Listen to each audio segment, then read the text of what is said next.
Hey, hey, hey, and welcome to the Political Show right here on Active FM, where radio has never been better.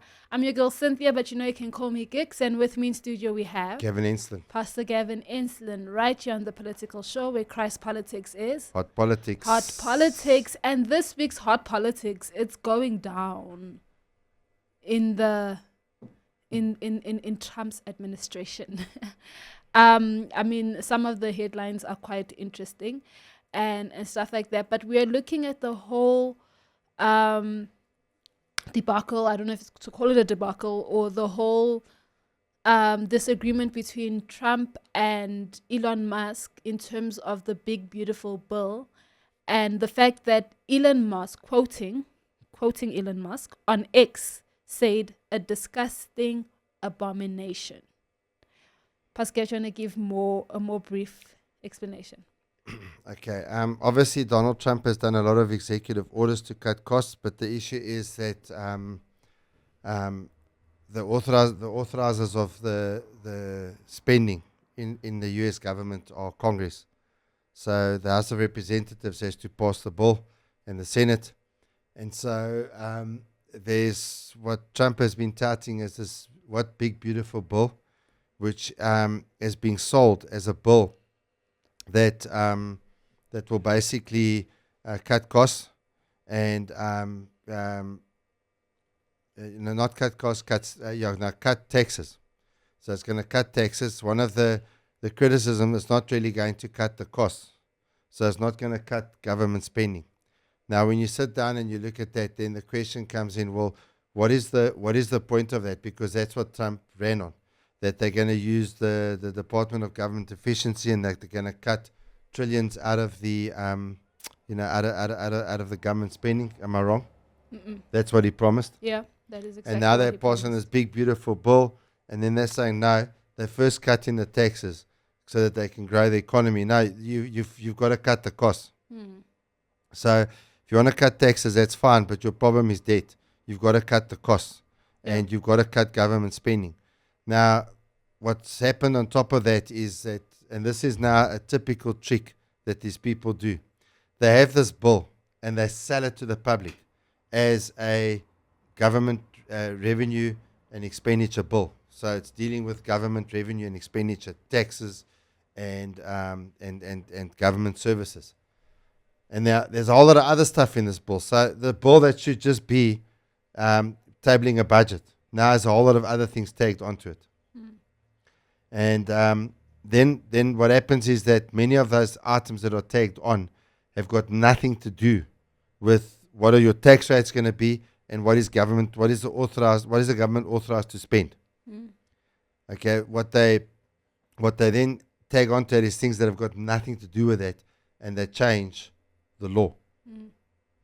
So there are some things in this big beautiful bill that Elon Musk is taking exception to. So that's what we're going to discuss. Yes, it's going to be an interesting show as always, because it's the Political Show right here on Active FM, where radio has never been better, and Christ politics is Hot politics. hot politics. Okay, so we are looking at the big beautiful bill. We're looking at Elon Musk, and we're looking at American President Donald Trump. Now, in 2024, when Elon Musk joined the Trump administration and stuff, there was a whole big thing, and people were going crazy about it, depending on which side of the spectrum, not spectrum, use that word very carefully. Depending on which side you were on, you were either happy or you were not impressed and stuff like that. And obviously he then joined Dodge. He became head of Dodge, the Department of Government Efficiency. And the whole point of this was to cut waste, streamline bureaucracy, and basically fix America from the inside, and things like that. And obviously a role like that, you're not always going to make everyone happy. You're not always going to agree with everything that happens. So now, if you look at the headlines, it's quite crazy. So when we fast forward to today, basically what people are saying is that Elon Musk is torching one of Donald Trump's biggest legislative projects, and it's called the what's this big beautiful bill. All right, and this bill is massive. according to Donald Trump, it's a massive bill. Because And it's literally massive. yes, When and you print the thing out, it's a mess of papers. and it's a sweeping package that promises tax cuts, infrastructure spending, military investment, but also proposes major cuts to health and energy programs. The Congressional Budget Office estimates that it could add anywhere from 2.5 to 5.1 trillion dollars to national deficit over the next decade. Um, and basically, Musk is not having that. And on X, he said this. He posted and he said that the bill is a disgusting abomination. It's fiscal madness dressed up as populism. So, what are your thoughts on that before we move on to the Well, details? I think the title of the show, Elon Musk, the big beautiful bill is an abomination, in quotes. Okay. And at the end of the day, let's just talk about what this bill's about. So, one of the things that Elon Musk on Wednesday, I think it was, one of the posts he put on X, and he was actually reposting a post from the Wall Street MAF. I don't know if Wall Street Maverick or what that stands for, but it says there, our annual US budget deficit is going to be over 2 trillion per year going forward. So it's already bad enough under Joe Biden. And Trump's actually going to make it worse. Now, I heard speeches of Donald Trump on the campaign trail, and he promised to cut government spending. Yeah. Now, they're talking about increasing government spending. Right? For me, that is reneging on his campaign promise. And then it says, we pay over 100 billion per month in interest on national debt, 1.2 trillion per year. That is about 25% of all government revenue going to pay interest on debt. So just the interest on the debt is going to cost them 25% of all revenue that's taken in. So you take all the tax money from all Americans plus all the tariffs, all of these things. You add all those things up, all right? And you take 25% of all the money that they take in. That's just the interest payments. Elon Musk, when he reposted, said this: interest payments already consume 25% of all government revenue. So it's not government spending. It's 25% of the revenue. Because spending, they take the revenue plus they borrow more. If the massive debt spending continues, there will only be money for interest payments and nothing else.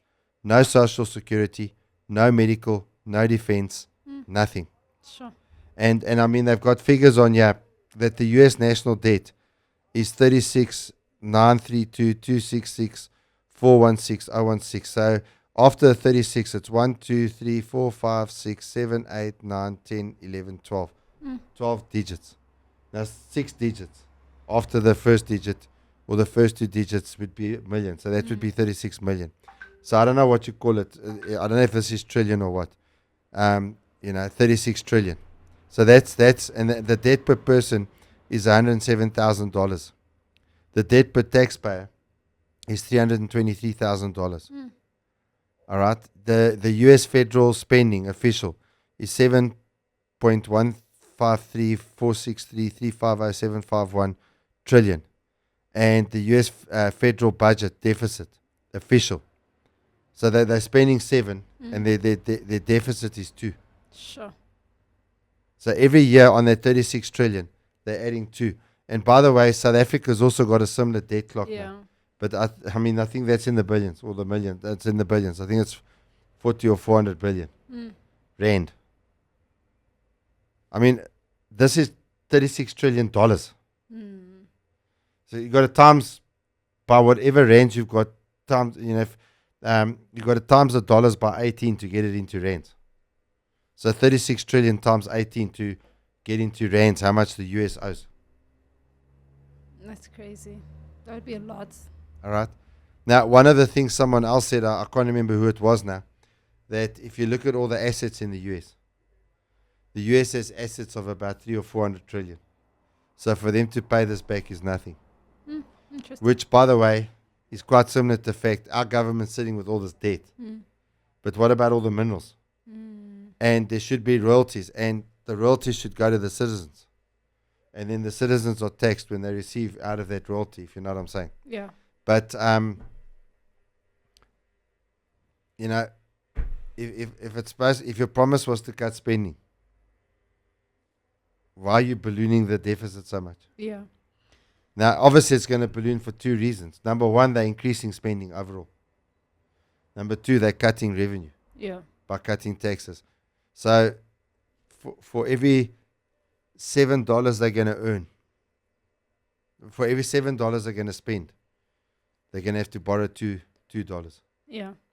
That's a high percentage. That we're heading now about 30%. 30% of what they're spending is going to be on debt. Yeah. So obviously, Elon Musk is concerned about the massive deficit spending. And I think he's also posted on X before where he's mentioned that you can't run a country like a Ponzi scheme. Eventually, the debt collapse comes. Another thing that he is concerned about is the pork barrel politics. So he criticizes the bill for being stuffed with special interest pork, which is non essential spending pushed in by lobbyists and political allies.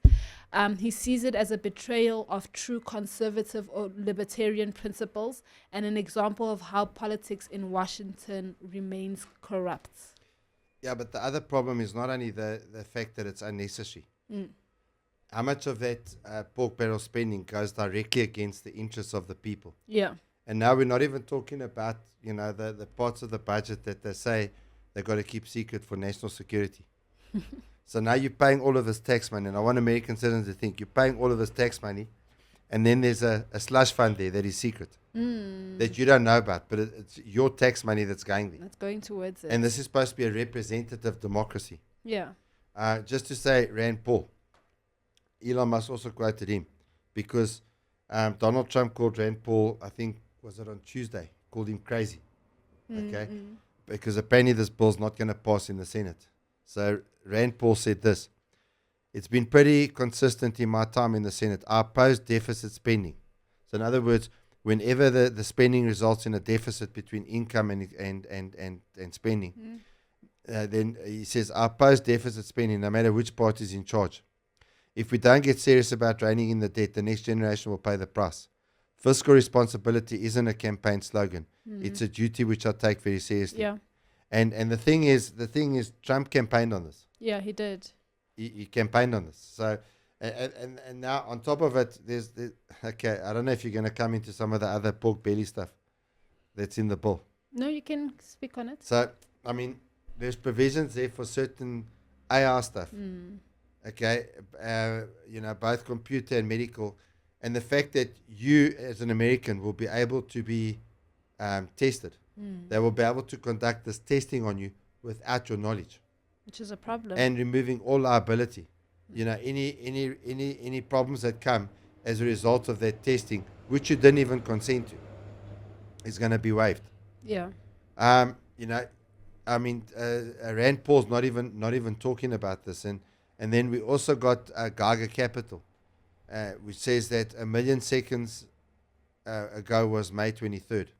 1 billion seconds ago was 1993. 1 trillion seconds ago was 30,000 BC.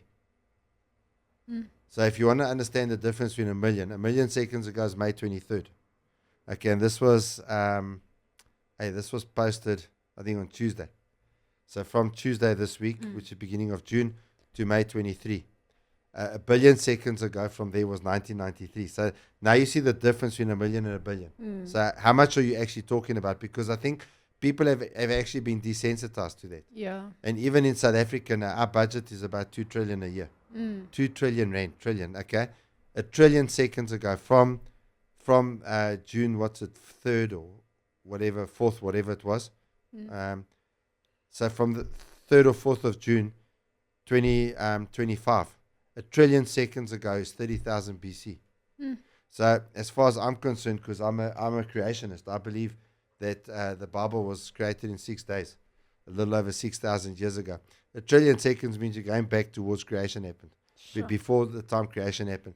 In other words, you're talking about going back to before Genesis 1:1, where God said, in the beginning God said, let there be light. So before that, let there be light moment. But 26,000 years before that, That's 1 trillion seconds ago. Sure. So now you start thinking in dollar terms, okay, or in currency terms. 36 times that. Hmm. That's a lot. I mean, a million's a lot, eh? Yeah. For all of us, a million rand, $1 million, a million anything's a lot. Mm. Now you're talking 36 trillion. That's how much they owe. No, that is a problem. Now going on to the whole thing with the AI and the concerns of the AI. So we obviously watched an episode of, well, part of an episode of the Alex Jones show, where he was joined by attorney Tom Renz, and they delved into Sorry, the can I just mention, I don't know Yeah. if you see this picture. I don't know if we can show this. But it says Republicans getting ready to reduce the size of government. And, if you look there, you see this tiny little scissors. Republicans getting used to getting ready to, and that's Babylon B. So they got this tiny little pair of scissors, like tiny. It's gonna take forever. You know, To cut through. the tips of the fingers. That's how big the scissors are. That is funny. So on a recent show with on the Alex Jones show, we see an episode where he was joined by Tom Renz, and they delved into the whole artificial intelligence part of the bill, of the Big Beautiful Bill by Donald Trump. And their discussion centered around the concerns of the fact that the AI related measures could pave the way for a technocratic future, potentially compromising individual freedom and state autonomy. And they obviously go through the whole thing of the federal preemption of state AI regulations, which was a point of contention in the bill's proposal to impose a 10-year federal Moratorium, yeah. moratorium on state-level AI regulations.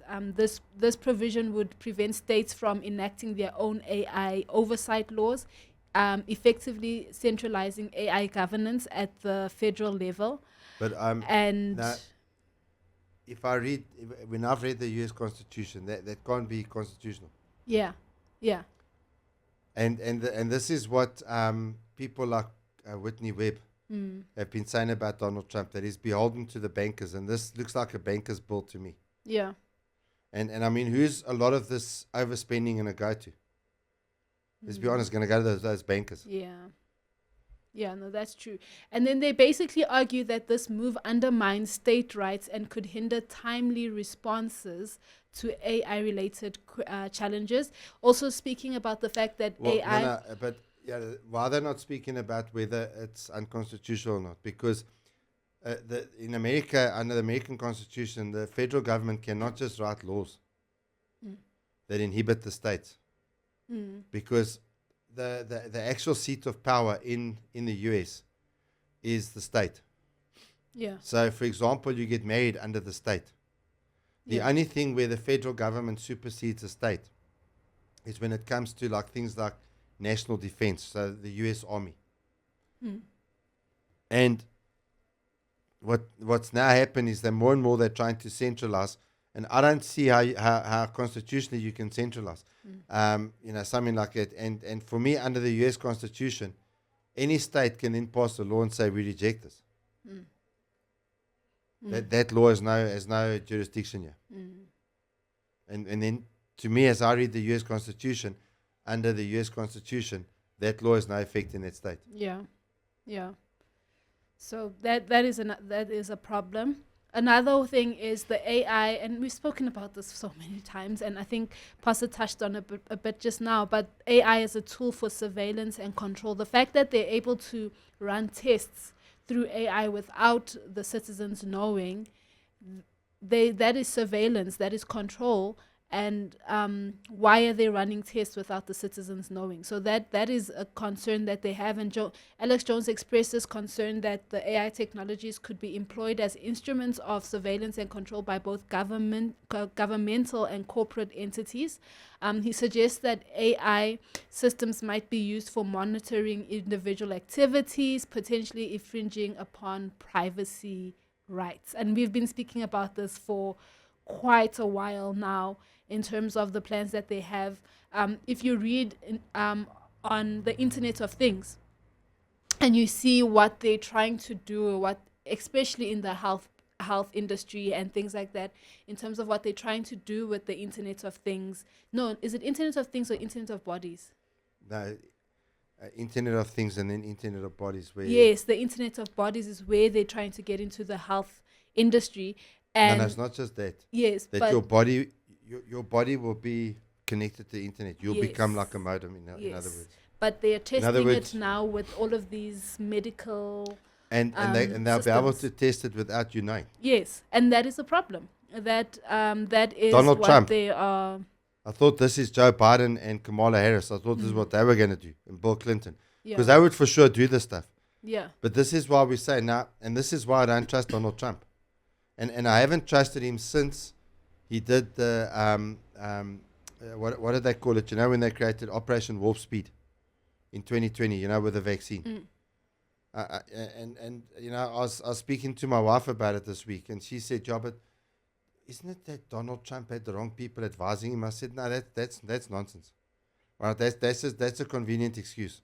If you're in that position, it's your job to know." And you know, now he's pushing for this bill, the same as he's never ever taken back not only his endorsement but the enablement and the I don't know how many $1 billion that went into the development of the COVID vaccines. yeah, He's never ever walked that back. yeah, yeah. So, and then the other thing that links with this is the whole transhumanism and the merging of humans with machines. The discussion also touches upon the concepts of transhumanism. We did speak about it when we did that series focusing on the fourth industrial revolution, and the integration of technology with human body and mind. I mean, there's a lot of movies that are coming out now about this whole transhumanism and stuff. It's not a new thing. No, it's not. Those movies have been coming out a while. Yes, yes. And Alex Jones warns that advancement in AI and related technologies could lead to scenarios where human cognition and autonomy are compromised, raising ethical and existential questions about the future of humanity. Now, what I'll tell you now, and as I look at Elon Musk's page, so he's pushing back on this bill. Yeah, But the reality also is, if you look at his page, next thing is touting Tesla's driverless taxis. yeah, Okay, which are going to the taxi is going to be a robot, a driverless vehicle. He often, he also, I don't know what's happened with that, but the whole Neuralink thing where I they haven't drill heard of it as well for a while. I yeah. haven't heard about it for a But while. then you add Starlink. Talk about a surveillance network. How are you going to get away from that one? Yeah, Okay, so even in terms of Elon himself, this is why I don't trust him either, because while I agree with what he's saying on this big beautiful bill, he's also promoting driverless cars, and Yeah. I don't know how many people are okay with driverless cars, because you get into a car, even if you get into a bus or a minibus taxi here in South Africa, and then you see there's no driver. The bus is driving itself. I'm not okay with it. nope. Yeah, but there'll be less accidents. Even so, I'm not okay with it. Yeah, If that bus is going too strong, too fast, I can go up to that driver and say, "Slow down, I'm going to blow your brains out." yeah. You know what I'm saying? You can threaten the driver. If it's if it's being controlled by AI, who do you threaten? Yeah. So that is one of the concerns that they have. Also, I think it lines up No, I have. Musk that we all have. A lot of people have, and stuff. And one of the other things is that Musk expresses concern that AI could evolve to hold values contrary to human well-being. He warns that without careful guidance, AI might prioritize objective misaligned with human interests, leading to scenarios where AI actions could inadvertently harm humanity. Yeah. But again, going back to what you've just mentioned, he if you knew Elon Musk from years ago, he was anti AI. He didn't stand for AI and what AI was. But over a course of a few years, he then started the whole Neuralink project and started advocating for AI. So even his stance now on this whole unregulated AI development, or these what the things that the bill is speaking about, also now raises the question: is why is he pushing back, and for what? Because it's not like he stands against AI. So what are your thoughts on that? Um, I don't know. What I'm saying is, I don't know that he's bad. Yeah. And if I look at what he's done with X, it's a very good thing. And because X is free, and it's pretty much allowing, most things to be said, there is still some censorship going on. Yeah. Um, Look at how much more informed people have become. Yeah. So he's doing good stuff. In terms of this bill, he's saying good stuff. Mm-hmm. So I don't know. Look, my He perspective. might still turn out to be a good oak. Yeah. So my perspective on this is, this is my own opinion. So don't hold me to my opinion. Well, I gave you my opinion as well when I said I don't know. Is that, That you can try and sue me, you know but in I the don't know. in the position that he's in, he can't always agree with Trump, because then at some point people are going to start questioning, why is he always in agreement with Trump? Because now if you look at media and what everyone is writing about this scenario, they're calling it a rebellion. They're saying that, is this the end of Musk's association with Donald Trump and things, which I don't think it is. But I also, Are you saying it's a show? not that it's a show, but then if he's, so I there's twofold. It could be, I don't know. It could Yeah, I be. can't say it's not a show. I can't say it's not. I can't say it is. But then also, if he's doing his job well, he's not always going to be in agreement with Donald Trump and the things that he's passing. And I think the media is trying to bring down the Trump administration, or bring down Dodge,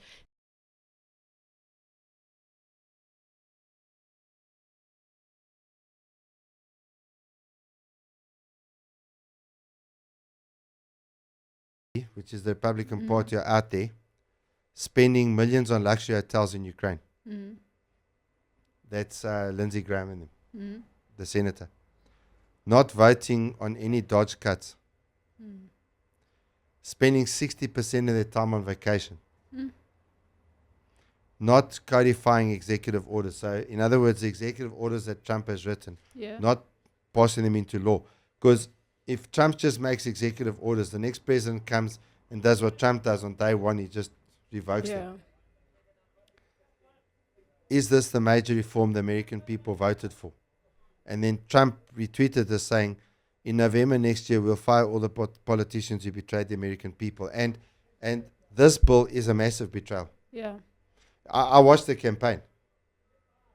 And the Republicans are looking like South African politicians. mm, I'm going to say the Republicans are like the DAA, the Democratic Alliance in South Africa. The Democratic Alliance ran against the Bella bill. mm, When Ramaphosa put it in, they're not against that bill. I mean, I yeah, know they said, no, but we've got the Minister of Education and they can write regulations. We can make sure. No, but that's the same as the stuff with Trump. yeah, The next Minister of Education can come in and just change those regulations. yeah, The same with the NHI bill. They allowed it in. yeah, Okay, and they had mechanisms. They had legal mechanisms within the parliamentary framework to stop that stuff. mm, They could have, like they did with the budget. And that's why Maletti Becky said, for example, here in South Africa, the whole budget standoff on the 2% VAT increase is showboating. mm, Okay, all it was a show. mm, And that's what these Republican representatives have done. yeah, They've gone, made all of these promises, and they're doing exactly what the Democrats would do. And remember, how many times have I said, Jay, in South Africa, you vote in the DA, you're going to have the ANC policies. They have the yeah. same policies. And it's the same with the Democrats and Republicans. Yeah. No, I totally agree with that. I'm just saying that the way that the media outlets are putting it, as if there's this rebellion that is happening, I don't think it's that case. It's either Elon Musk is really doing his job and he's sticking to what he said the Dodge was going to stand for, and stuff, or it could be a possible rebellion. But yeah, so that's basically where I Now, stand with a the whole rebellion, thing. the rebellion is Trump. Yeah. If it's a rebellion, then the rebellion is Trump, because Trump made the promises. Mm. That's the bottom line. He made promises that they're going to cut these things, and he's going back on that. And what I would just like to say, I mean, to me it was quite sudden that all of a sudden Elon Musk is stepping down from his role. Mm. And now that this has happened in this last week, I think he stepped down because of this. Mm. So if you're in government and you step down, that is what you do when you do not agree Yeah. with the policies that the government's following. So, for example, I'll just give one more example of where this is happening. And if the Democratic Alliance was serious, all right, when Ramaphosa signed the NHI, National Health Insurance, or the Bella Act, or the Expropriation Without Compensation Act, if the DA was serious, they would have collapsed the government of national unity. Yeah. Now, there's a guy named Geert Wilders in the Netherlands. His party won the biggest share of the vote in the Netherlands. And so eventually their party was part of a coalition. And they were promised, that certain things would happen and all of this. And now it's a number of months after. And Wilders a week or two ago started threatening the other parties. I'm going to collapse this government. And it happened on Tuesday, I think it was. And he actually said that if they don't change and start doing something, and what he was talking about is the unfettered increase or entry of illegal migrants into Holland. And he's saying instead of stopping the flow, they're building more asylum centers. And so on Tuesday, I think it was on Tuesday, he collapsed the Dutch government. Now, if you are one of these GOP representatives, then you should be doing what Rand Paul's doing. And there's 4 senators who look like they're going to stop this bill. One of them being Rand Paul. Yeah. Yeah, in Proverbs 3, verse 5 to 6, it says, "Trust in the Lord with all your heart and lean not on your own understanding. In all ways submit to him, and he will make your paths straight." What I'd like to say in terms of this is 2 things. The first is, when you trust people, you cannot trust the human heart. You cannot trust your own heart. You cannot trust the heart of anyone else. That's why systems were built up based on the Bible's rendition of what people are like. What happened was they built up systems of checks and balances where no one person can have all the power. And it's precisely for this reason. Many people thought Trump is going to save America. Jesus is the savior of America. Many people, when Cyril Ramaphosa first became the president of South Africa, thought he was going to save South Africa. But the reality is, only Jesus is the savior of South Africa. Amen. And so you need to trust in the Lord. But the other thing I want to say to you, if you're a leader and you campaign and people vote for you based on what you campaigned, and then you don't do what you campaigned for, I believe you're going to stand before God one day. I just want you to think about that. You're going to stand before God and you're going to answer to him for what you have or haven't done. And so if you're a politician, you need to remember that people voted for your manifesto. People voted for your platform. People voted for what you campaigned on. If you now get into power and you don't do that, don't come with excuses. There's a problem, and I believe you're going to answer towards God because you got people to vote for you on a false premise. Yeah. So you also need to understand that you need to have a fear of the Lord, and a fear of the Lord, even if it's hard, even if it's tough, but to go through and do what the voters have asked you to do. Because what do we have in the democratic world around the world right now? Politicians promise and they don't do what they promised. And you're going to face God. But the other thing is, ladies and gentlemen, don't put your hope in a vote. Yeah. Because it's been a long time since I've seen a politician anywhere in the world that has lived up to their promises, done what they promised to do, and where the people haven't been let down. Yeah. This has been an amazing show as always. So let us know your thoughts on the comments below. Do you agree? Do you disagree? Is there rebellion happening? Let us know your thoughts and opinions. And if there's anything specific that you'd like us to speak about, just comment down below. But I'm your girl Cynthia, and you know you can call me Gigs right here on The Political Show. On Active FM, where radio has never been better. And with me in studio, we've had Gavin Insland. Pastor Gavin Insland. Again, right here on The Political Show, where Christ politics is Hot politics. hot politics.